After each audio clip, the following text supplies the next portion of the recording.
Hello, sir. It's PocketGamer.biz. We're out in London at the UK offices, and we're with Mr. Oscar Clark, who's got a book launch. So this is Oscar. There's his book.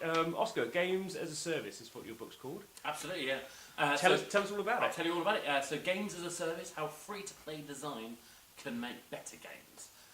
It's came out of a whole kind of series of presentations I've been doing, talking about free-to-play for the last 3 years or so.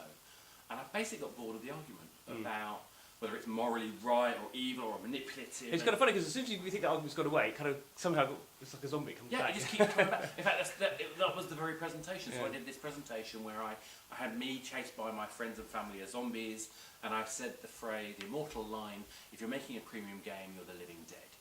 And I got so much grief and good comments as well, but so much grief because it really has highlighted that we've got this bipolar kind of conversation going on. You've got to be free or pay.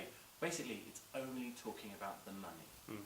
And I'm fed up of just talking about the money. Yeah. I actually think we should be talking about what the new models can bring us in terms of improved gameplay. In fact, I'm bored of looking at people who are just going to say, oh, I've got this great retro game I'm going to bring out. Nothing wrong with retro games, don't get me wrong. But we're living in a century where we can do so much more. We have connected services, we have multiple devices even as like my watch, the Galaxy Gear out here. But you know, so many things where we've got interaction that's going on that we should be taking advantage of as game designers. And instead of focusing on how much more brilliant games we could make, we're talking about how much money we can I think that's actually the radical kind of change here is we've heard lots of, I guess, what call them traditional game designers saying about how they can't make a good free-to-play game, how free-to-play kind of kills gameplay. But your kind of argument throughout the book is actually lazy. No, exactly. That's just so actually, free-to-play does actually, one, it gives you a bigger audience, until you can actually make better games than you can make with and that is absolutely my argument, that we can make better games by taking a step back and thinking about not just the monetization side, but the fact that we can now reach out to a wider audience. For the first time in gaming history, we have a mass market medium. And that's an amazing concept. Beyond that, we also can still do niche products. We can actually address and target people incredibly effectively, which means that we should stop worrying about how we squeeze different things into different models and instead think about what is delighting an audience. And I know this is a conversation we've had a few times, and the use of the word delight gets overused, but the fact is, if we step back and think about repeatable mechanics, why people come back and play, and build on that to create context that people care about, purpose and sense of progression are really valuable things which should come out of free-to-play design. And instead of just locking ourselves up and here's a game that's done, we can say, hang on a minute, here's a series of experiences where you as a player start to become as important as the game design itself. And this is where I used the phrase recently, I've started using it, the idea of designing to the negative space. I talk about it as a metagame in this, but I kind of evolved that conversation a little bit. So I still talk about the metagame, but the way to help designers think about the metagame is not to think about it as being some kind of crazy, weird extra game that layers on top. It's about the devices people use. It's about the real world interacting with the game itself. We've all got lives. We're sat waiting for a bus. There's a certain style of gameplay that suits our needs. If we're sat in our living room with a massive TV and a console, there's a different style of game design. But the fact that we can deal with connected experiences means that we can break down a lot of these barriers and deliver experiences which will blow people's minds if we're not so lazy. I do kind of wonder, like the games I've been playing recently, a lot of them, I think the problems have been because they've taken existing franchises, so particularly to like Plants and Zombies and Dungeon Keeper, and particularly been playing Dungeon Keeper quite a lot, and I found actually that's quite a good game if it wasn't called Dungeon Keeper and people didn't have an idea how a Dungeon Keeper should be. And actually the design is actually quite interesting because it kind of spins the Clash of Clans on its head. You're not building kind of up, you're building kind of into the earth, and it's quite something subtle, but it's quite good game. I was playing, is it the Mighty Quest for Epic Loot or something, the Ubisoft game? That's, to me, what this Dungeon Keeper game could have been. I really like it because it's got this free-to-play element, but what it does is it creates a service experience. I'm creating my defences, I'm invading my friends' defences. I can always beat my friends at the same level, but it then becomes about how I'm creating, how I'm using the tools to be able to create a bigger and wider experience. Whereas this Dungeon Keeper doesn't give that sense of me using the tools. There's no emergent properties in the design. In fact, one of the things I learned from working with Everyplay, I mean, I'm still, I'm the advantage for Everyplay still. So quickly explain Everyplay. So Everyplay is a gameplay recording SDK. So you put it into the game, and then there's like 270 odd games at the moment. It's grown vast. In the last year, we've gone from nothing to 270 games. Vast numbers of things. Like Dead Trigger 2, for example. If you play Dead Trigger 2, whether on Android or on iOS, you can play it and record yourself playing it. So you record the gameplay. Actually, the technology also allows you to record your face as you're playing it. Think about what that means. So here is a way that players can show off what they do, whether it's stupid, whether it's funny, whether it's awesome, whatever it might be. They're sharing naturally what they love about your game. If you don't design your game to have meaningful moments where people can genuinely delight in what they're doing, then you're missing out a massive opportunity to be able to share those experiences with other people.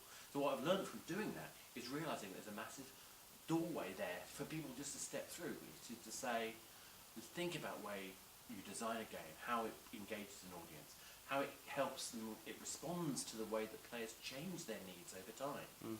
So I have a bit of an advantage because I've been doing games as a service for about 15 years. To say bleeding edge is probably an understatement.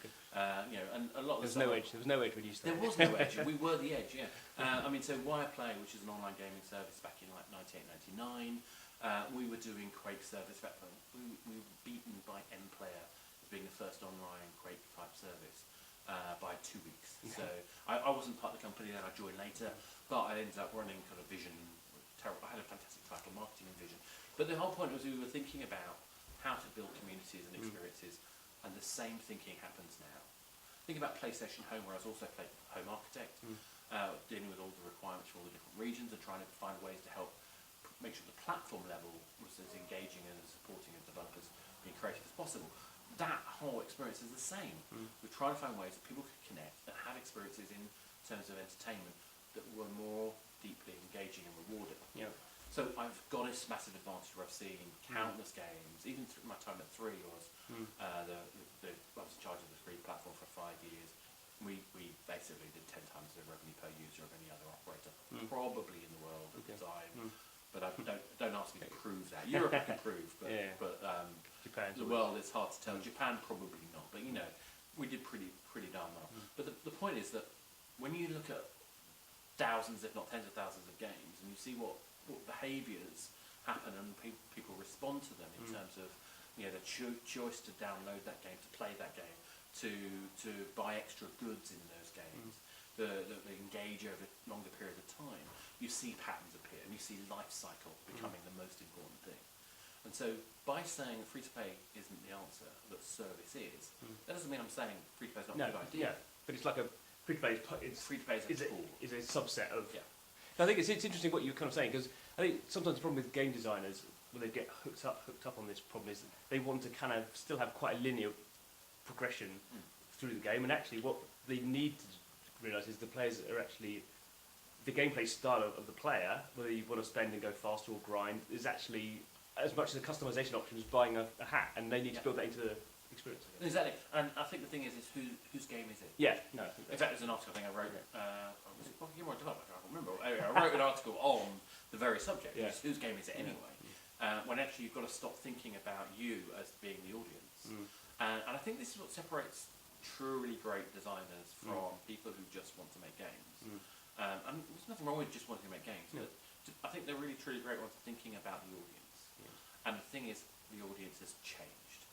It's not the same guys like me sitting in a room anymore. We're still there, by the way. Don't get me wrong, we still love our games. But actually, look at the way hardcore gamers are playing puzzle games on their phone.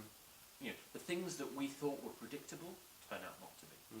And actually, if you sit there and you try and think about how to make the game accessible, that really matters. In fact, we had a session, I think it was the Tenchi guys had an event, which you and I were talking at, and we had Barry Mead from Fireproof talking about Room 2, and I got him on the user acquisition panel I was moderating, and he said something which I think is really important. One of the reasons why I wanted him on that panel was because he could say, well, when we made the game, we thought about how the audience would feel, and we tried to make it as accessible as possible.